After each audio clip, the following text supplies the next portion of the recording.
तर मंडळी दुसऱ्या दिवशीची डाळ उपणायचं चालू आहे आता. काल आपण डाळ बनवली, आज अजून तिला उपणायचं एकदा. सगळं स्वच्छ होणार. आणि काय होते बरं का, प्रवासामध्ये आता हे आपण पॅकिंग करतो, पॅकिंग करून पाठवायला चालू करतो. तर प्रवासामध्ये आदळआपट होऊन ह्याच्यावरची बी साल परत निघते, बाजूला निघते. मग ते काय काय जणांना असं वाटतं की साल पण त्यात टाकली, पण आम्ही ते साल कशाला टाकतो, उपणतो आम्ही. पण ते घासून ते सुकलेलं कवचल असतं बाजूला निघतं कधी कधी. ते जरा काय काय ना जास्त दिसतं जरा, तर ते अशा अडचणी येते. पण इथं असं वारा दिलेला आहे, सगळं भुसा तिकडं गेलं आहे बाबा. इकडं भुसा आहे सगळं वरचं. पहिला काढलेला आहे. आता डबल तरी पण एखादा असलं तर निघून जावं ह्याच्यासाठी आपण केलेलं आहे. डाळीसाठी ज्यांना ज्यांना ऑर्डर द्यायची त्यांनी ऑर्डर द्या. डाळ आहे 240 रुपये किलो. पोस्टाचा खर्च तुमचा राहील. कमीत कमी 5 किलो डाळ घ्यावी लागते. जास्तीत जास्त तुम्हाला जेवढी घ्यायची तेवढी घ्या. पोस्टाने पाठवायची असेल तर किलो मागं 50 रुपये खर्च येतो. जसं की 5 किलो जर पाठवायची असेल तर 250 रुपये खर्च तुम्हाला एक्स्ट्रा द्यावा लागतो. असं आहे. बऱ्याच जणांनी डाळी घेतल्या, कुणाची तक्रार नाही डाळीविषयी. सगळ्यांना चव पहिल्यांदा वाटतं की बघितलं की जरा थोडी साल आहे, पण ज्या टायमाला वरण करून तुम्ही खाता त्या टायमाला तुम्ही सगळं विसरून जाता की बाबा दिसण्यापेक्षा चव लय महत्त्वाची आहे. उस डोंगा परी रस नव्हे डोंगा, काय बोलला सिवरली अंगा. कसं आहे, सध्याच्या जगामध्ये माणूस फक्त वरच्या रंगाकडे बघत चाललेला आहे. वरच्या रंगाकडे दिसाय फक्त चांगलं असावं, पण आतमध्ये ती कसं आहे ही कोणी बघत नाही. तुम्हाला सांगतो, खरबुजाची शेती मी करायचो त्या टायमाला, ही लय दिवसापूर्वीचा काळ आहे. त्या टायमाला इतके कीटकनाशकाच्या फवारण्या करायचो, इतक्या बुरशीनाशकाच्या फवारण्या करायचो, ड्रीपमधनं विष सोडायचो अक्षरशः, म्हणजे झाड विषारी राहील आणि कीड लागायची नाही. पण तुम्हाला मी खरं सांगू का, ज्या टायमाला आम्ही पहिलं खरबुजं पिकायला लागल्यानंतर 1 2 4 5 पिकते ते ना सुरुवातीला, मग ती जर पिकलेलं खरबुजं आम्ही कापून जर खाल्लं तर अक्षरशः आम्ही आजारी पडायचो. विचार करा तुम्ही बाहेर खरबूज खाताय, कलिंगड खाताय. इतकी वाईट परिस्थिती आहे सध्याला मित्रांनो, काय सांगू तुम्हाला. मला शेतकऱ्यांच्या विरोधात बोलायचं नाही, शेतकरी नाराज होणार, पण ही सत्य परिस्थिती आहे. आमच्या गावामध्ये एवढं खरबूज पिकलं जातं, पण कुठला शेतकरी घरी खरबूज खात नाही, कारण की त्यांना माहीत आहे खरबूज खाल्ली की आजारी पडते ती. आणि शेतकऱ्यांची तरी काय चूक आहे. शिकवणारी जी आहे ती लोक, किंवा त्यांना जी मार्गदर्शन करणारी जी आहे ती दुकानदार असू द्या किंवा मोठे कृषी खात्यातली जी माणसं आहेत किंवा कुणीही असेल, मुळात ही केलंय त्यांनी सुरुवात, शेतकऱ्यांनी सुरुवात केलेली नाही. शेतकऱ्याला मला अजिबात दोष द्यायचा नाही, शेतकऱ्याची ह्याच्यात काहीही चूक नाही. केमिकलच बंद केलं पाहिजे. तुम्ही सराव लावला, शेतकऱ्यांना दिशा जी दिशा दाखवणारी आहे ती शेतकऱ्यांना, ती मुळात चुकीची आहे. राम राम मंडळी, मी संदीप बघत स्वागत करतो तुमचं आपली माती आपली माणसं या युट्यूब चॅनलवरती. मित्रांनो, आम्ही निघालो बार्शीला. आपल्याला पोते शिवायचं मशीन आणायचंय, कारण की काय व्हायला लागले जमाना, म्हणजे हाताने सुईद्वाराने शिवायला लय टाइम लागतो, पण आपल्याकडे ऑर्डरी जर भरपूर आहेत डाळीच्या, ते काय मशीन वाया जात नाही. त्याच्यामुळे क्षितिजला घेऊन मी निघालो बार्शीला, मशीन घेऊनच येऊ आता माघारी. तर मंडळी आलोय आपण दुकानी आता, आणि त्या नोवेल कंपनीची आपण मशीन घेतलेले, पॅक केले, आणि हे आहेत. तर बार्शीमध्ये जवळपास कोण असेल तर यांच्या दुकानी येऊन संपर्क करावा. शिलाई मशीन पण ठेवता ना तुम्ही? हो, शिलाई मशीन मुख्य आहे. शिलाई मशीन हे ठेवलेली आहे. चालेल, बघू काय अडचण आली तर मी तुम्हाला फोन करतो. तर मंडळी घरी आलो, जेवण केलं, आता जरा बरं वाटायला लागलं. 1 2 पिशव्या शिवून बघितल्या, म्हणलं ते यंत्र व्यवस्थित काम करतंय का, तर ते यंत्र एकदम व्यवस्थित काम करते. हे पिशव्या आता आपल्या, ह्या पिशव्या आपण त्याच्यासाठीच बनवलेल्या आहेत, फाडल्या आणि शिवून घेतल्या. आता त्यात डाळ भरली, त्या आता यंत्राने ह्या शिवून घ्यायची. जमतंय की डबल करायचं असं? हा, चांगली बसते टीप आपली. बरं, लय लूज तर काय करायचं, आपल्याला पॅकिंगला पण असं करावं लागतं ना. हां, चालतंय. तर घेऊ मंडळी पटापट एकदा, तुम्हाला मी दाखवतो.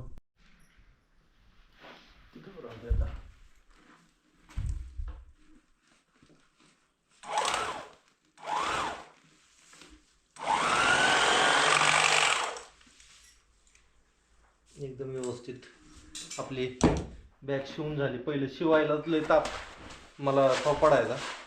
आता काय नाही, ओके झालं. आता पटपट काम उरकणार. आता पार्सलला वेळ लागत नाही, फक्त आपण डाळ भिजवायला आणि ह्यालाच वेळ लागणार आहे. थांबा दुमती कर. लय पण नाही खाली पुन्हा ते मग हे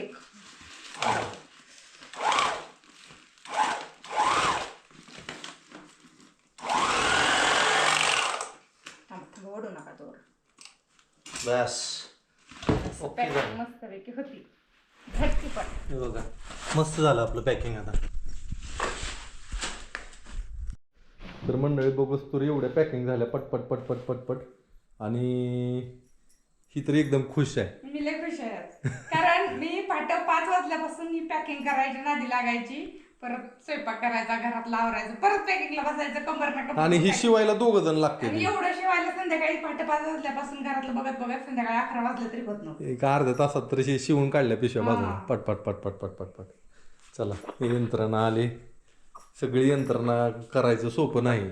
आपल्याला ती यंत्र मिळले 7,000ला. 7,000 रुपये त्याची किंमत आहे. शिलाई मशीनची. हां, तर सुरुवातीलाच घेतलं असतं तर बरं झालं असं वाटायला लागलं. आता निम्मे झाल्यावर आपण घेतलं. पण जाऊ दे, काम लय आले ते ना. ज्वारीचं बघायचं, पेंड्या बांधायच्या, ते डाळ पॅकिंग करायची. नाहीतर ह्याला 3 दिवस गेला असतं माझं एवढ्याला शिवाय. मग काय बसून हात आणि शिवायचं म्हटलं उशीर लागतो. 5-5 किलोचे पॅकिंग झाले का? 2 राहिले 25 किलोच्या. 25 किलोचे 2 आहेत का?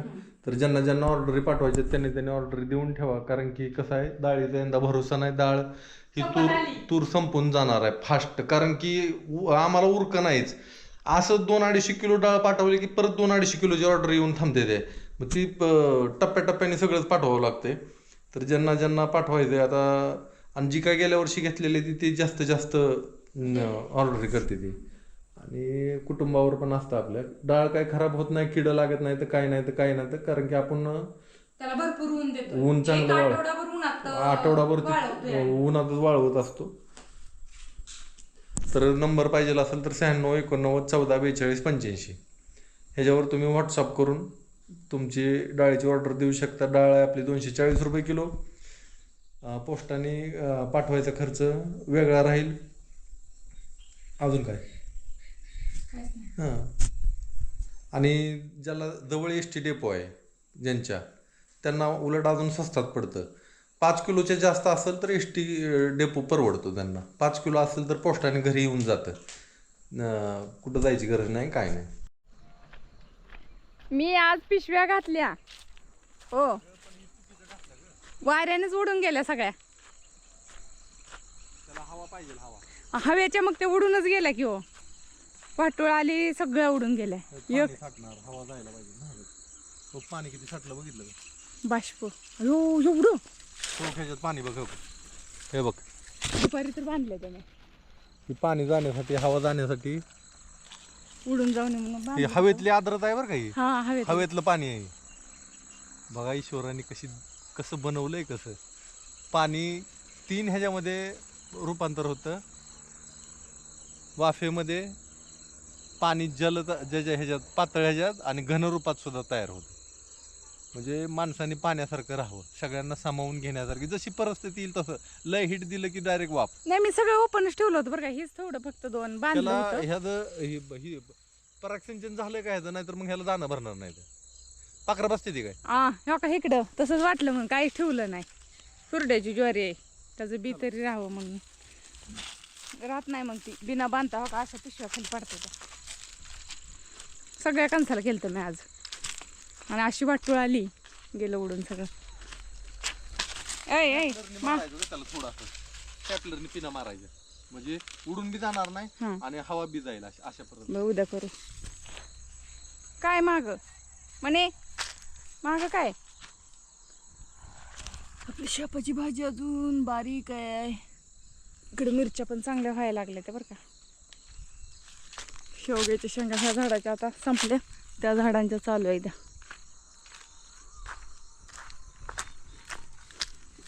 गाईंला वजन यायचं आहे आपलं मकवानाचं. मुरले का नाही, पाला सुद्धा ठेवत नाही त्या, काडी सुद्धा ठेवत नाही त्या गाई. मस्त वाटते त्यांना खायला. आणि आता असं सगळीकडे भकास वाटायला लागलंय, पांढरं पांढरं पांढरं पांढरं. ह्याच टायमाला बघ बाहेर येऊन कामं करू वाटते ती. उन्हाचं अजिबात बाहेर येऊ वाटत नाही.